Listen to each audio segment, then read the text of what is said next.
Hello everybody, I'm Don Counts and welcome as we are in this beautiful place north of Shelbyville around Bell Buckle, and I have my friend Lauren Foster. Hey, how are you? I'm so good. Thank you for having me. Yeah, it's good. We've stayed in touch over the years. It's been a long time. I think you wrote in your book that we're going to talk about today, the Happy and Free on Purpose. You wrote in there that we've been friends for 37 years. Wow, it's a long time.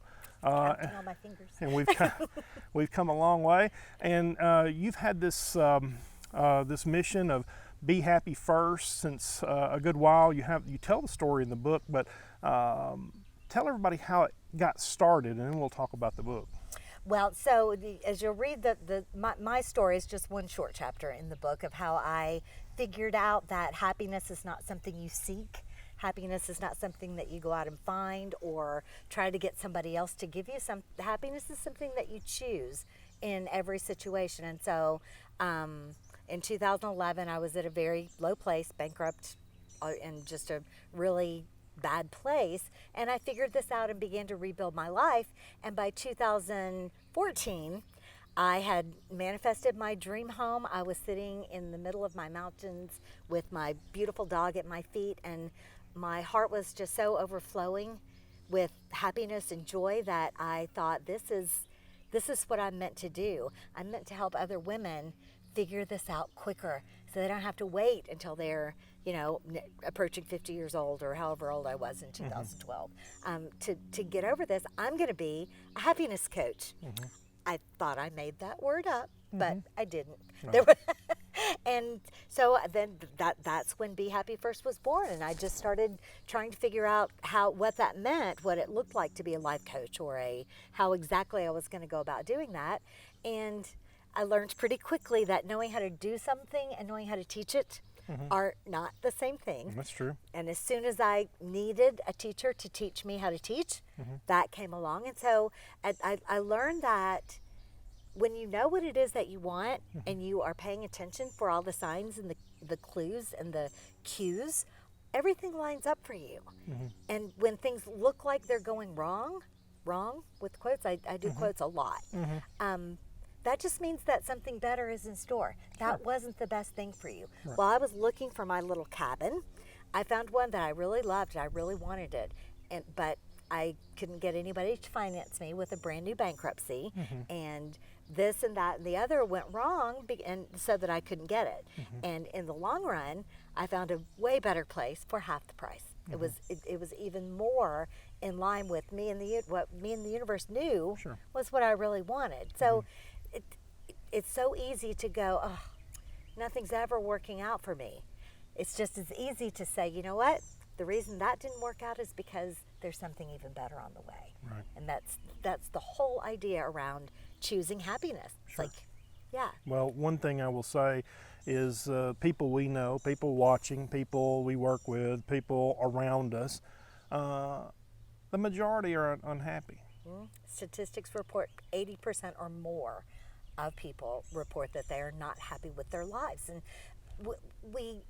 we're born and we're taught beliefs from other people and society and preachers and teachers that are not necessarily ours. But then we feel like we have to live our lives according to what those beliefs are, and that's never going to make you happy. And we put too much emphasis on physical things, on our appearance, on outside events, and we expect other things to make us happy. I'm not going to be happy until all of you, everybody in my family, all my friends, the economy, the president, everybody's got to act just right, or I'm not going to be happy. Oh, yeah. How's that ever going to happen? Not going to happen. Never in 1,000 years. No. But if you say, I can be happy no matter where I am, no matter what's going on, then suddenly circumstances no longer have the power to control you or take away your happiness. Sure. Well, one thing I will say is a lot of people are unhappy with their jobs, maybe their spouses or whatever, and now they'll just go somewhere and find another one, and that's not really going to make you happy. No, because wherever you go, there you are. And it's interesting that you say that, because a lot of times people go, oh, I hate my job. What job would you like? I don't know, I just don't want this one. My husband is awful. And, well, what kind of husband would you like to have? I don't know, just not this one. And, so, so you're focusing on what's wrong with this and go, okay, it's the grass is greener on the other side syndrome. Sure. And you go over there and you're like, Yeah.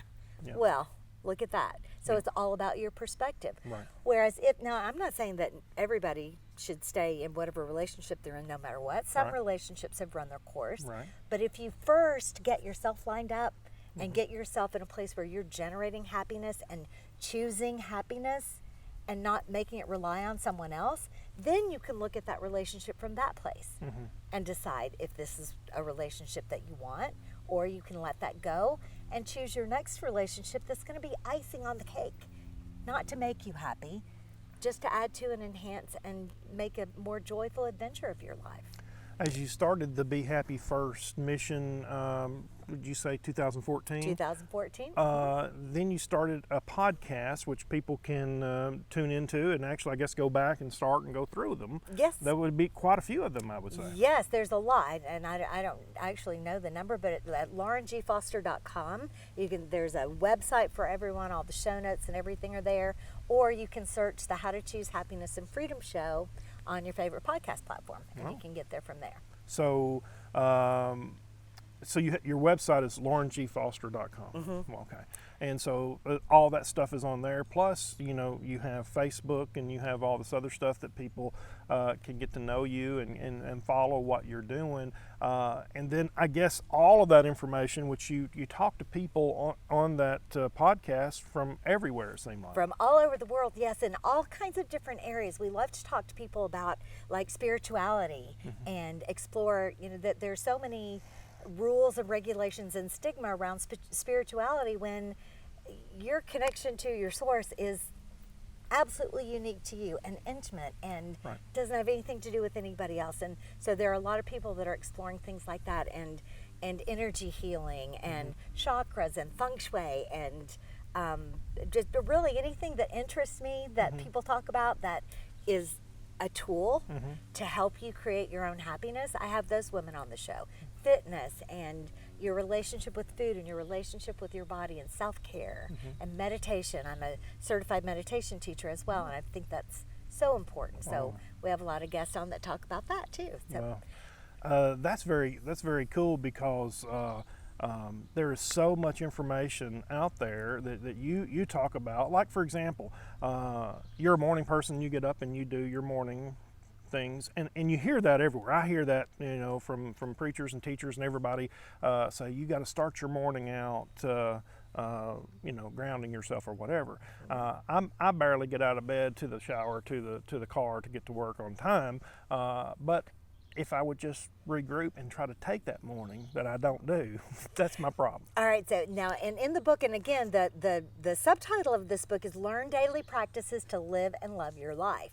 And one of the suggestions is that just try to find 5 minutes in the morning. Spend 30 seconds, so not even 5 minutes. Sure. A minute and a half. Spend 30 seconds writing something in the journal. So the date and something you like, something you're grateful for. Then spend 1 minute just paying attention to your breath. That's 90 seconds. Do that for a week. The next week, add a minute. The next week, add a minute. By the time 30 days have passed, you'll have a 30-minute practice, and you don't have to stress yourself out at all. I mean, who can't come up with 1 more minute a week? That's true. So you start where you are with what you have, and be happy about it. Have fun. It's not supposed to be a chore. It's not supposed to be, the spending a moment in silence, connecting with your highest self. That should feel like the most joyful thing in the world. Not something, I got to do this. There's also a whole chapter on never do anything you don't want to do. Wow. We talk about who wants to do the dishes, who wants to do who wants to do those things. I have an elderly dog that gets sick a lot. Who wants to clean up dog poop and vomit? And you're not wrong. Those are not really fun tasks. Right. But there is a way to do those things and not let them lower your vibration. So instead of being resentful that I've got to clean up after my sick dog, I feel feelings of gratitude that I still have him. That's true. and sympathy and compassion for him. You know, he doesn't want to feel bad. He doesn't want to make messes. Right. And, you know, and so what? I spent 5 minutes doing something that wasn't, you know, riding roller coasters. Right. Nothing can make you unhappy without your permission, That's true. especially a pile of poop. That's a good way to look at it. Yeah. Tell everybody about how this book started. As you started your podcast, and then I'm sure you just gather up lots of material, and you decided you want to put pen to paper. Well, see, here's the thing. I've been wanting to write a book for Long. ever. Yeah, and I didn't know exactly what kind of book I wanted to write. I didn't know. I tried writing novels. I went to Guatemala and said I was going to sequester myself away and write, and I didn't. I went and played and made friends, and Yeah. so that didn't happen. But That's kind of who you are. it is kind of who I am. But one day, about a year ago in 2020, I'm like, okay, you know what?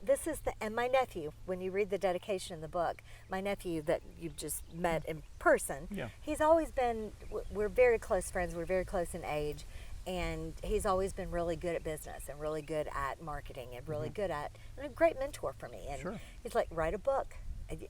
Scott, what should I do to get to the next phase of my business? Write a book. He said it 1,000 times.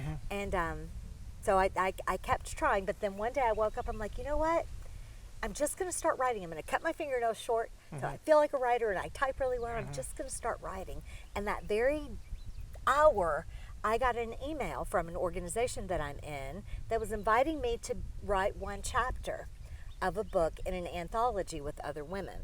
Well, that particular project didn't really speak to me, but the same day I got a personal invitation from the Powerful You Publishing that they were doing an anthology, and they said the investment was small, but there was all kinds of accountability and support, people to teach me how to actually do this process, and I did that.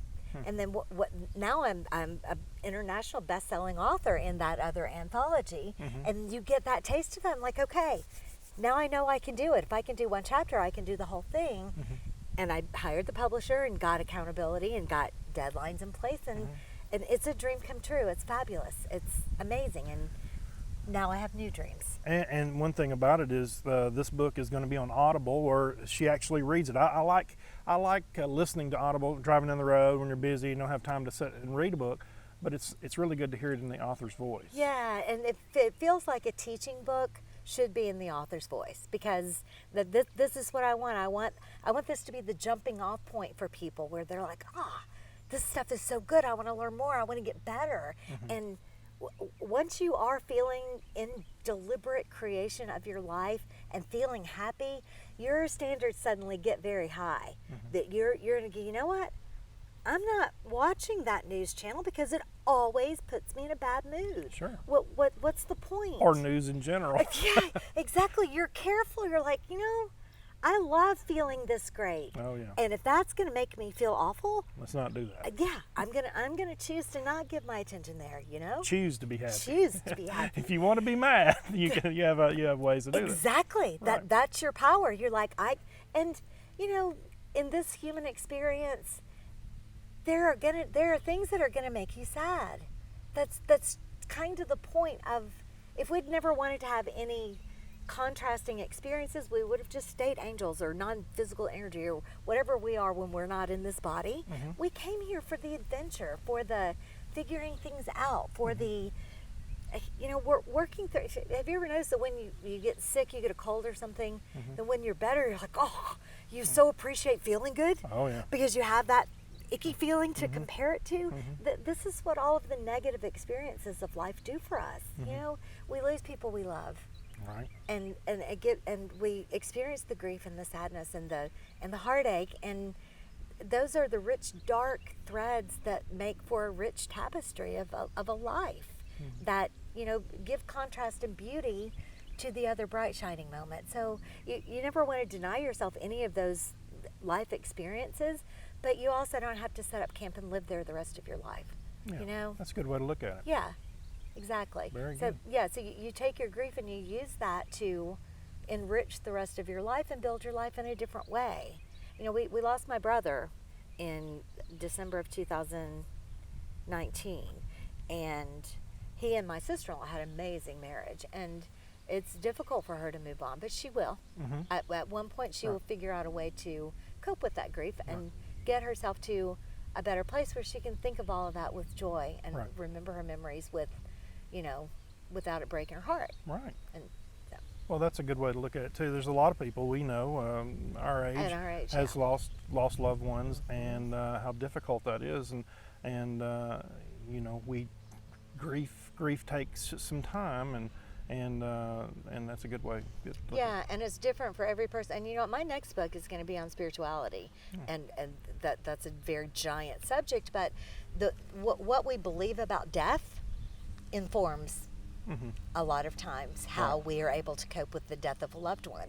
If we believe that that's all there is, they're gone forever and ever, that is one way. That's one set of feelings that come about. If we believe that they're still around, they just aren't in their body anymore, that's a different way. And we get to choose what those beliefs are, and we get to reprogram our beliefs into ones that serve us. Right.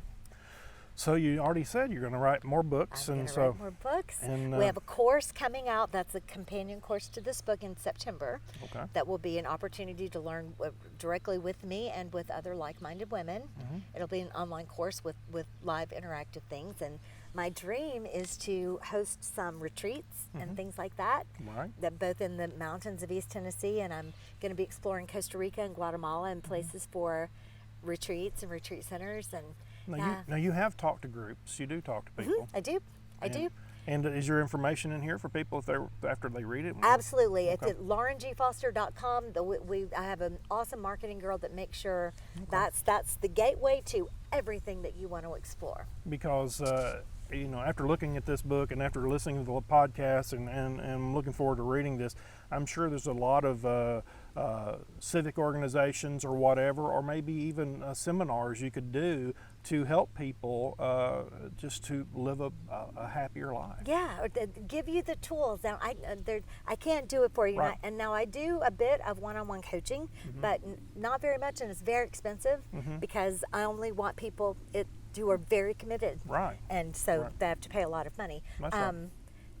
And a lot of times I find that people learn faster when they're interacting with their That's peers. true. And That's true. So, what was the question? Oh, so yes, absolutely. Yeah. This is a great topic for careers. I'm doing a webinar later in the month on for a career club that a friend of mine does, and figuring out the job that you want, the career that you want, the business that you want, and then living as if you already have it. Being the person who has the things that you want, then you're already happy. Because if you have your dream job, you're going to wake up sunshiny in the morning, aren't you? That's right. If you're doing what you want to do. That's right. So wake up sunshiny anyway. Right. And then life has to match up with that. That's the law. That's the law of attraction. That's a good life to live there. Yeah. Right. All right. Well, it's Lauren G. Foster. It's called Happy and Free on Purpose. Learn daily practices to live and love your life. You can get this on Amazon. It's going to be on Audible at some point here soon. She recorded that like yesterday or so, right? Yeah, Wednesday. Yeah, this Wow. is 3 days ago, right? Wow. So that had to be a feat to read all that, but that is really, really cool. And I'm proud I had the opportunity to record this interview to let people know, my friends and your friends, and we'll share this everywhere, and hopefully we'll sell a whole bunch of books and you can write another one. Yeah, and change the world. Change the world. That's right. Make it a happier place. Yeah, I can't thank you enough for driving out here to do this with me. No I love problem. it. Lauren G. Foster. I know what G stands for, right? Yes, you do. Do we not say that? Sure. You can say- Gabrielle? yes. Right. All right. Lauren Foster here, and get her book. It's going to be, July? Yeah, July 1st, but it's available. The hard copy signed directly from me is available now. Oh, and all purchases between now and July 1st are going to be entered in a drawing to win a prosperity pendant. You won't be able to see it, but there's a great picture on the website. What is that? It's a prosperity pendant. There's a girl in my town, Irwin, that handcrafts jewelry, and I decided that I wanted these particular stones, and we brainstormed about what it could look like, and she designed it with my input. Wow. And yeah, It's beautiful. That is beautiful. Yeah, it's Yep. awesome. Well, thank It's you very magic. much. It's Thank good to you. see you. Good to Thank see you you. very much for talking to me, and we wish you luck on the book. And we hope everybody purchases one, and that you can be happy and free and do it on purpose. On purpose, That's right. right. Thank you very much for watching, and thank you for tuning in. And we'll talk to you next time.